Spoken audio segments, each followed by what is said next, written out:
Can I kick off before we come to you? And in a sense, I get this impression. I see local mayors standing proudly in front of park spaces that have been renovated within an inch of their life. They've been landscaped and paved, and they've got sort of tragic-looking trees clinging to the concrete. And these spaces, parks are changing, aren't they?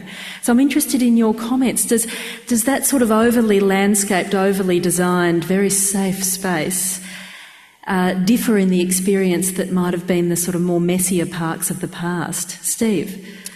Yeah, absolutely. I think that there's a tendency to think that things are more broken than they are. We have a lot more intrinsic natural assets in the communities and in these special natural places than we give credit to. And we don't need to throw away what is not broken. There's a tendency that a lot of public officials and agencies often have to think that, if I spend more money, then it'll be better and a bigger bang for the buck and I'll get bigger headlines. And bigger is not necessarily better. All too often, money displaces the natural assets that communities and nature have.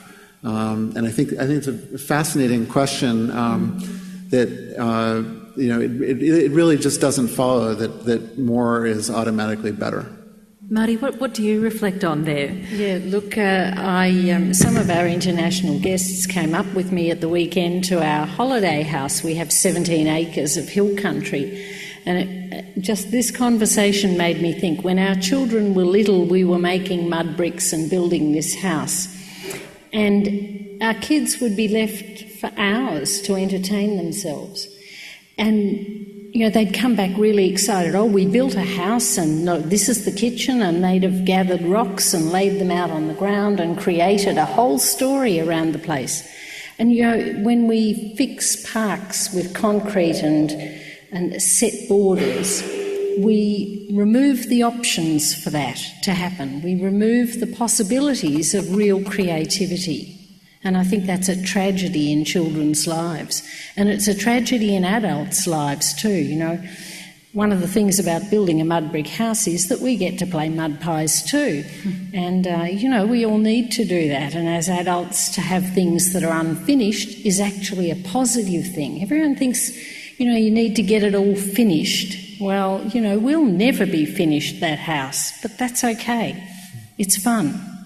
What do you make of those tidy, concreted parks, Richard? Well, at least in the United States, I understand it's starting to happen here. If there's one thing that parents and schools fear more than strangers, it's strange lawyers. That the litigious society has a lot to do with this. One of the things I've asked for recently or suggested is we need an international conference on children, nature, and the law. I mean, it's not only the parks that are too tidy. I imagine this is happening at the outskirts in the new suburbs of Melbourne too. But in the last 3 decades or 4 decades, the majority of housing in the United States has been created in such a way that it's governed, these places are governed by covenants and restrictions, which control things, you can't imagine. I mean, or maybe you can. The color of your house. I mean, now in Southern California, the world will be beige stucco in perpetuity. The curtain liners, the color, whether or not you can plant a vegetable garden in your front yard. I mean, these things are controlled in these developments. People seem to want this kind of control. One woman told me that her community association had recently outlawed chalk drawing on the sidewalks, which leads to cocaine abuse. I made that last part up. But really, this kind of urge for control is really sending a message. Just try to put up a basketball hoop in some of those neighborhoods, let alone let the kids build a tree house or a fort. It's not going to happen. One thing, Steve, the kind of heroics work that people like Steve are doing on individual parks, we do need to, while we need to place great value, you're right, I mean, on these parks, we don't need to remake all of them, and put plastic things in them and all that. We need to appreciate the nature that's there in an urban place. But we do need to come up with new ways to protect them and link them. I was in New York City. Trust for Public Land took me to Harlem, and I went to a really wonderful old community garden there between two buildings. I went to a school that had greened the schoolyard, and I was standing there and I was thinking, what if there were green places like this, and there are green places like that all over New York? What if there were more of them? What if green roofs started being seen as play spaces, natural play spaces? And what if we began to think of all of those as one thing in a city? In my own city of San Diego, we have these great urban canyons. They're discontiguous, they're being eaten up a little bit at a time, they're disappearing. What if we called them all one thing, the San Diego Urban Canyonlands Park? So that if you hurt one, you hurt them all. Then we'd have a chance of protecting. The same way with New York, all these little green places. Think of them as one thing. And I was standing there in New York and I was thinking, what could you call that to have that sense of identity?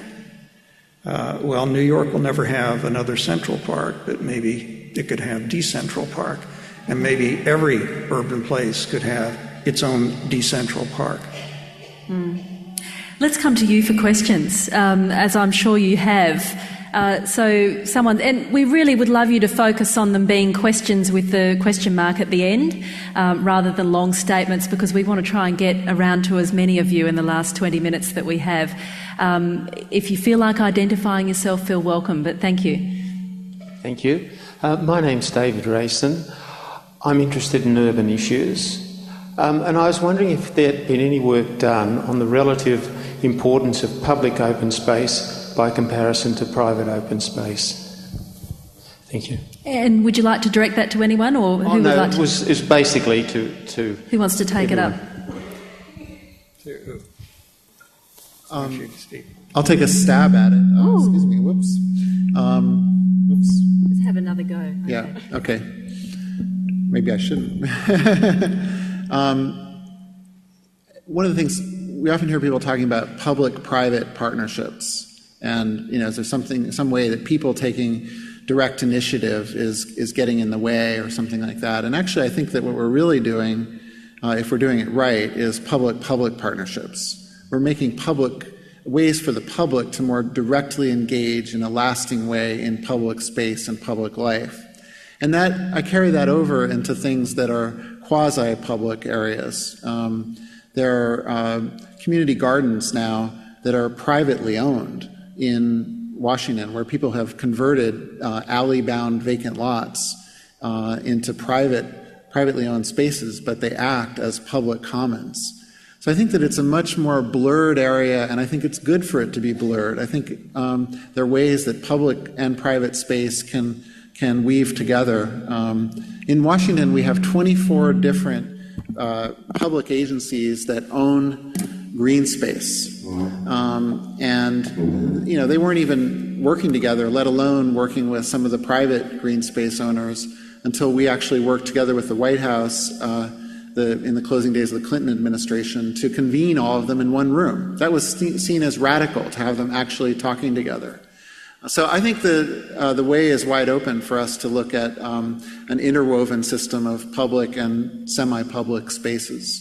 Marty, did you want to pick up there? I think public open space is increasingly important for several reasons. One is that we've increased urban density, and so we've cut off backyards. And in this country, many people... I'll just pause. Sorry, it's worth getting the sound right, isn't it? So we no longer have the backyards that we had in the past.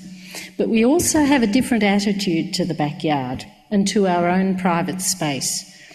My husband tells the story of when he was a child, how they would have 11, 16 kids in the backyard playing baseball or cricket or football or whatever. The backyard was open, all the neighbourhood kids came in and they played together. That doesn't happen nowadays. Parents want to know where children are, so you don't just roam down the street and all end up in somebody's house. And for that reason, public open space is really important, because it's a space where people can congregate. Even if it's supervised, they can congregate. It tends not to happen privately. Yes, I think some of our shopping centres have become the sort of replacement public spaces. Another question, thanks. Where are we? Up the back there? Thank you. Hi, my name is Ross Fullerton. Just interested, there hasn't been any mention of biodiversity within the natural landscape. And just wondering what role you think, as the panel, what role biodiversity plays within the urban landscape, because obviously urban expansion's reducing biodiversity, and how we can better integrate that into our urban spaces. Good question. Who'd like to pick it up? I think that is one of the major things that we ought to look at, because that very biodiversity makes better spaces for people. There's a book that I'd recommend called Bringing Nature Home. It's by a guy named Doug Ptolemy, and he talks about what he believes is a fact that even if we conserved all of the land that we could conserve today, it won't be enough to provide the kind of biodiversity that we need to begin to think of, in fact, our yards, to transform those with native species, etc.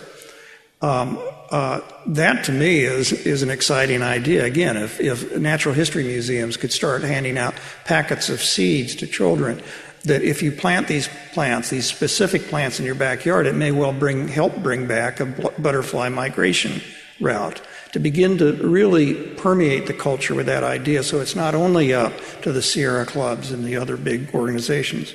The other thing that obviously the idea of wildlife corridors in cities is very important for biodiversity, but these small places, these small green places, may not be very biodiverse in cities, and they're not, usually, because they're cut off from other land. But to a child, that can be the doorway to a whole universe. So we need to value those too. I'd like to see new mechanisms, so that people can begin to create their own parks, that neighborhoods can. What if somebody had cared as much about my woods when I was growing up as I did? What if adults had cared about it, seen the value of that? Maybe they could have bought, as a neighborhood, part of those woods. And maybe they could have used mechanisms of the land trust organizations use to protect those woods in perpetuity for future generations. What if there was a toolkit that people could create what I call button parks, not pocket parks? Pocket parks are created by government or land trusts.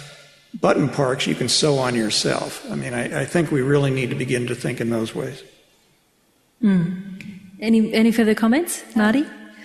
Yeah, I guess the other comment I'd have was, how are we ever going to breed the next generation of environmentalists if we don't engage children now in understanding about biodiversity and in connecting with nature? That's the only way we'll protect future protect against future environmental tragedies. And in fact, by the way, the studies show that conservationists, environmentalists, almost to a person, had some transcendent experience in nature when they were kids. What if that virtually ends? Where will the true stewards of the earth come from? It's another reason this is such an important issue. And it really is a continuum. And this is the first time in human history that the majority of us live in cities. And for most people, nature is, if it's going to be something other than some abstraction, it's going to be the little neighborhood park down the street. And there are opportunities to bring a great deal of biodiversity in at that level. We've taken out tens of thousands of invasives in the parks where we work. We're actually creating the first native community nursery in the capital, which will be a base of green job training. So it turns out that a lot of the things you need to do in order to advance biodiversity are actually the very things you need to do to restore community. When we plant native trees in the parks, they bring in the native songbirds. They create habitat. And when nature is in harmony, and Marty's studied this, and others around the world have studied it, it has an impact on us. I cried the first time I walked into the part of Marvin Gaye Park that we now call the Martin Luther King Nature Sanctuary, because this place that had been so dumped on now has a little tiny bit more of natural biodiversity that speaks to us on levels that we perhaps don't even fully value. Thank you. Room for more. Thank you. Hello, my name's Alan Reid. I'm from Bath in the UK. excuse me, and I'd like to thank you for your very inspiring speeches. I'm actually on sabbatical from a university there, and I'm living on the south coast of Victoria in a place called Ocean Grove. And one of the things which really kind of staggers me about the difference between the UK and Australia is the question of water. Now, I guess my challenge, to Richard would be, could you write a book called Last Child in the Water? Because one of the things... Or Last Water in the Child. Exactly. Both ways. I guess what I'm wondering about is we talk a lot about the land. In a country like Australia, obviously many people live very close to the water, whether it's creeks, rivers, the ocean or whatever. Can we also think through what the implications of the things you've been talking about are for water parks, nature parks, the role of water in all of this? Because clearly in a country like Australia, this is a really important issue. Thank you. Thank you. I actually spoke a couple of years ago at a national conference on the oceans. And, in my city of San Diego, there was a study done that they found that in the inner city, 90% of the children there had never been in a boat. I think 95% of them had never learned how to swim, and 34% of them had never been to the ocean, even though they were less than 20 minutes away. And you see that kind of thing often. You see it with mountains in Colorado. I mean, people live right there, and the kids haven't been to the mountains. But with the ocean, I think that's particularly true. We need to think not only of the oceans, but the watersheds, that they can be great places to take classes. In San Diego, we have the canyons. All the canyons make up the watershed a lot. And in Melbourne, we have creeks and waterways, urban creeks. Right, and we have real water problems in San Diego, too.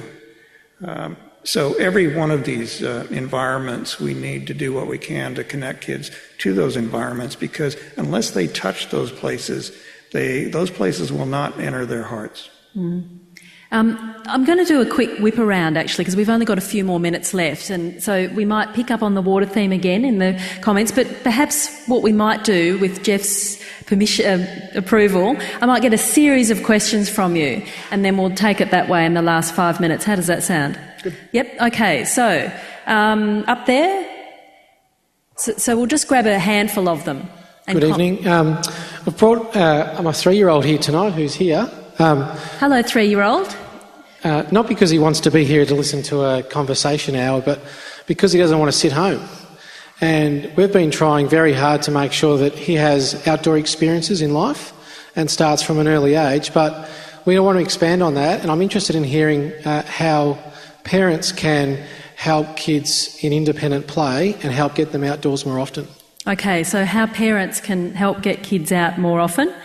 Next comment or question. Yes, at the front, this gentleman here's been popping his hand up. Thank you. Ian Blair, and this is following on the question on water.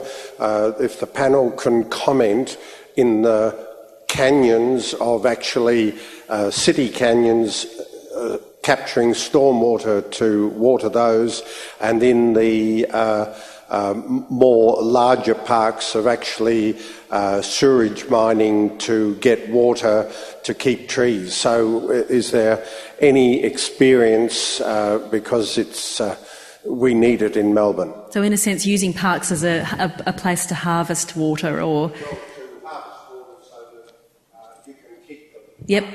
Okay, and let's grab a few more while we're here. Where are we? Up the back there? Yep, on the right. Thank you. Sorry, we can't see you. We don't have the lights up. Yeah, hi, Ben Bainbridge. There's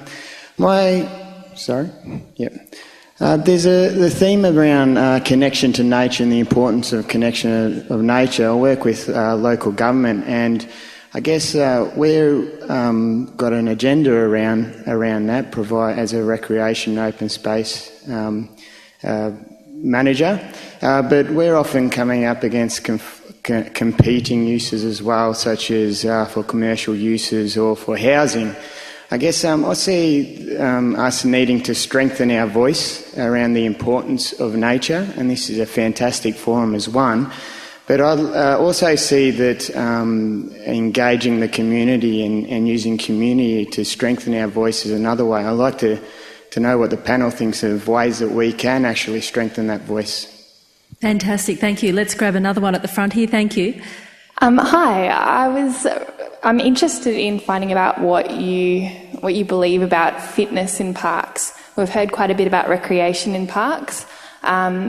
It's been my experience as a personal trainer that a lot of local governments are bringing in rules where it costs quite a bit to be able to train people, which is then passed on to adults, which means that they can't often train in the outdoors. So I'm interested to hear about where we can go from there to improve this.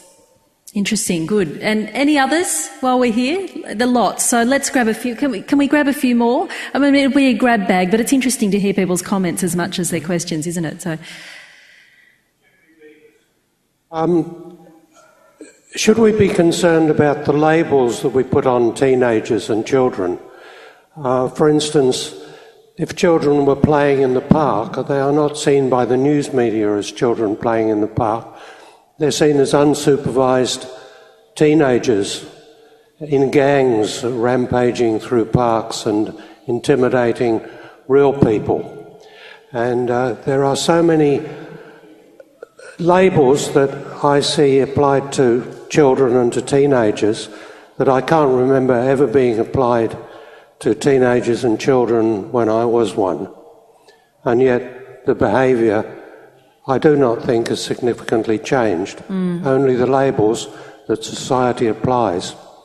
And this in itself gives rise to behaviour that reflects the labels rather than reflects childhood pursuits that we are more used to seeing in natural children rather than labelled children.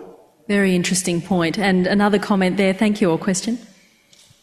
Hi, I'm just wondering why there hasn't been a link with the loss of independent free play and the absolute absorption of the child's whole being taken up in computers and computer games, anything to do with technology. And this, apparently wonderful opportunity now for children to have children's programs on the ABC virtually all day, all week. I think unless we really face the hard issues of how we respect and treat children as natural beings, I don't think we will ever really value our nature or our children. Thank you for that. And let's grab some more. Steve's mention of the children who were eventually allowed to sell their vegetables leads me to ask him what role he sees for allotments. Allotments, great one. And why don't we have one more?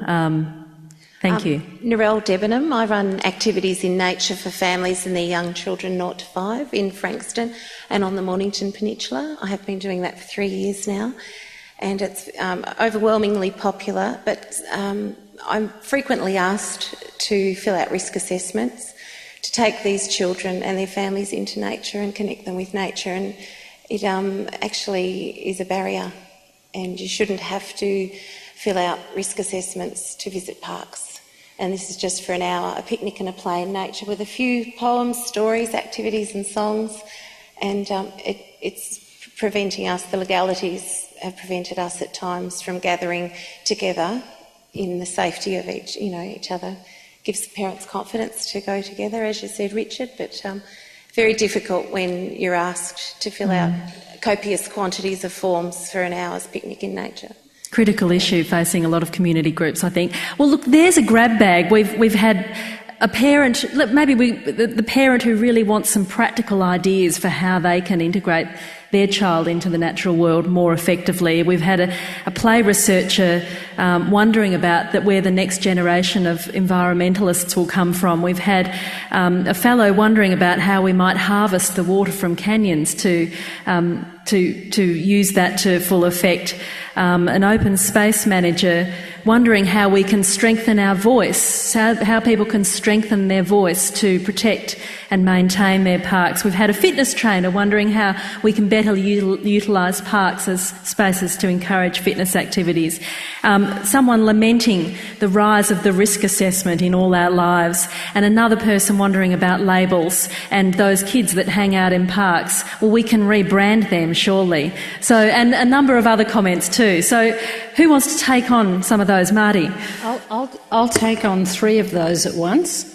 The lady who talked about primary schools and children not picking up sticks. I've been involved in the evaluation of the expansion of the Stephanie Alexander Kitchen Garden program in primary schools. And one of the things that has done is that it's changed the school playgrounds and therefore what's acceptable for children to do in school playgrounds. They can go out and work in the garden and play in the garden and check out what's happening with the fruit and vegetables. And I think it is as much a matter of how we design the school playgrounds and what we teach children are acceptable activities for them to do, that helps. We can re-engage them with nature through constructive programs that still allow them then to have free play in that environment once they're out and playtime and lunchtime. The fascinating thing about that study was that we looked at its impacts on children's behaviour. And the story came of a child in rural Victoria who came home and was ratting around in the mother's pantry. And the mother said, "What are you looking for?" And the child said, "I'm looking for the turmeric." And the mother said, "What's turmeric? We've never had turmeric in this house." So it was changing not just play behaviour, but eating behaviour and understanding of foods. So we can change things, but often it's through programs that we can put in place that change people's psyche about what the space is for and how it's to be used. Second question was for the person the Ben, I think, who was an open space planner. And 2 or 3 weeks ago there was an article in the Sunday Age in which I was cited. Peter Kerr wrote this article, and I suggested that we need to think differently about our open spaces, and we need to think a whole lot more creatively. Why, for example, on the top of the car park at Chadstone is there not a park? Why is that simply a concrete roof and cars parked on it? Why not another level up on top of that grows trees and green space and gardens, and people would go to the shopping centre then and come out and sit in the park and have their lunch and probably stay for longer because it was a more pleasant environment. And just for our international guests, Chadstone is a shopping centre that is the size of a small nation state. Yes. Isn't it? And the third one I want to pick up on is the lass down in the front here who talked about exercise in parks. I'm not the expert on this. Jo Barton from the UK is sitting down there a few rows back, and she's done a lot of research around this. But I have had an honours student who compared people doing the Step Into Life program, the program in the parks, with a similar program in gymnasia, and found significant differences in benefit for the participants for those who did their activities in the park. And I think if we can demonstrate that benefit more clearly and quantify that more, then we're in a position to advocate for that to park managers. In our last few minutes, can either of Richard or Steve respond? Sure, I'll take a few of them. On the question about picking up sticks, I'm reminded of a group of 7-year-olds who came into the park, and they wanted to learn all about Indians, and we wanted them to pick up trash. And So in my best Tom Sawyer manner, I was telling them to look at the land with wide open eyes and be looking for artifacts and fossils and animal bones, and their eyes were getting wider and wider. Well, with their fresh 7-year-old eyes, darned if they didn't go out and find animal bones, artifacts, and fossils. And they created a whole museum of what they found in an area that I thought was just garbage. So we really need to encourage kids to pick up everything they possibly can and learn from it. And that's one way that we're really going to build those environmentalists. In terms of parents, Richard has talked about fear. Fear is paralyzing our world and handicapping our kids. And the worst thing we can do as parents is to buy into that fear and make the wrong calculus on what is safer. We have very well-meaning parents who are choosing to bar their kids from playing in parks. And instead, they're playing on streets, they're getting hit by cars, they're playing in drug-strewn street corners. They're missing the real opportunity of connecting with nature. And so that's an equation that we've got to champion as parents. In terms of the role of water, there are really exciting things happening around blueways as well as greenways. We've created a 28-mile trail. It was like Richard's idea of linking together disparate parts. This trail is not any one park. It's all different kinds of parks and streams, crosses over, meets one river, crosses over another one. And there's so much that we can do around that. In terms of capturing water, you guys are the experts on that, but there really are amazing things happening around that. And we're actually creating a new commons out of a vacant lot where all the water will be captured on site and there won't be any water supplied to it other than by nature. Ironically, we're not experts on capturing water, are we? I mean, I visited the desert of India and they are the true experts with these beautiful ancient traditions of harvesting water that I don't know why we don't have them all on our roofs. But, yeah. In terms of allotments, I have to learn where that word comes from. We don't use that word. It's a nice idea to think that gardens ought to be allotted to everybody. I'm not sure how that worked, but yes, absolutely, John. We are working to champion gardens across the city, and there is a staggering boom across the U.S., at least, of people demanding to have access to community garden space. We've helped create 38 community gardens across D.C. In terms of fitness in parks, Marty's work really documents that very well, but I can tell you on a qualitative level, and we're trying to do more in terms of quantitative studies now, but we have really seen how there's a direct and immediate impact of getting kids away from the video games, outside, connecting them with nature, helping them to find new ways of getting fit, actually very old ways of getting fit. We're seeing that over and over. And on the point about labels, absolutely, and I think it doesn't just apply to teenagers, it applies to all of us. What happens when we disconnect from nature is we disconnect from each other. And when we do that, we become ignorant and we become prejudiced and narrow. And I've heard this over and over. I was on a radio call-in program where somebody called in from Texas and said, "Yeah, I just think it's great what Mr. Coleman's saying because we did that. We cleaned up our park. We got all the homeless people out, and now it's just great." And I'd say, that wasn't what I meant. Because actually the homeless people, sure, they need the park the most, but they also know it best. And they often have the most to give back, not in money, but in other ways. And we think there's something bad with somebody sleeping in a park, but actually that's one of the greatest expressions of faith in public space, if you can have a nap in the park. So let's get away from the labels and let's find ways of using parks to build a new spirit of connection, not only with nature, but with each other.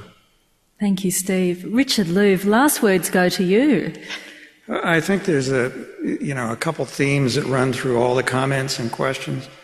One of them is that we don't know where we live. Kids now can tell you anything about the Amazon rainforest, but they likely cannot tell you about the life that lives in their backyard. I think that reconnecting to a sense of history of our places that we live, and I don't mean human history, I mean natural history, that gives us meaning. That gives a region, an urban region, deeper sense of connection among people. someone mentioned, well, how can you really change things? And I can't remember how it was put, but I really think that the seeds of that are in this room. And I've seen this happen a lot, in which people will come together to talk about this issue, and they'll get all excited. Unless they leave or come back together with a plan to connect people, people will not be reconnected to nature. And what we're seeing in these regional campaigns, and Melbourne may already have this, is that people who have all of these different kinds of questions and statements feel like they're saying those things in isolation.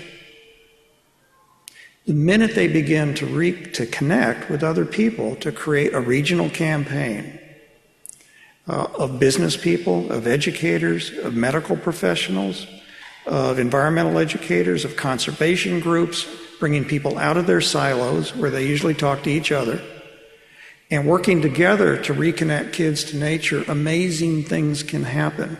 Kids tend to be the doorway issue, the way that people come to the same table. And I've seen it happen again and again. Liberals, conservatives, people who normally don't get in the same room. They care deeply, almost in a primal way, about this issue. Once they're at the table, they start talking about all kinds of things, urban design, education, all of these things in a new way. I mentioned the governor of Illinois. That didn't happen accidentally. It didn't happen because he read a book about nature deficit disorder, although he had. It happened because in Chicago, there was something called Chicago Wilderness that created the Leave No Child Inside campaign in that region. They brought out parents, healthcare people, conservation people, liberals, conservatives, etc., and created this campaign. That governor, the first day he took office, he knew there was a political constituency to connect kids and families to the parks. There's no accident that he reopened 7 parks, state parks.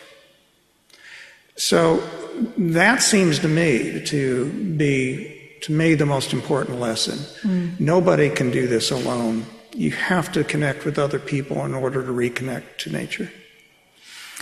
Well, last words go to you then, Steve. I just wanted to say that there are some really exciting things happening with people like you guys coming together and sharing your stories in rooms like this one, but also around the world. And actually, Parks Victoria is working with Parks Forum here down under, and Green Space in the UK, and groups in the States in forging a new thing called Parks for Life, the International Urban Parks and Green Space Alliance. And the idea here is that this is really a movement. It isn't just someone here and someone there. It hasn't been talked about that way. Richard talks about it that way, but most of the media really hasn't focused on it. And so there's a lot of power. Someone spoke about The Voice. There's power in what you're already doing, and there's so much we can do now just to come together. This coming your spring equinox, September 18, will be World Parks Day. And we're inviting people all over the world to go to worldparksday.com and post the things that are happening in your green spaces. Help us show that this truly is a massive movement that can change the world. Well, thank you very much. Let's give Marty, Steve and Richard a warm thanks. Wonderful.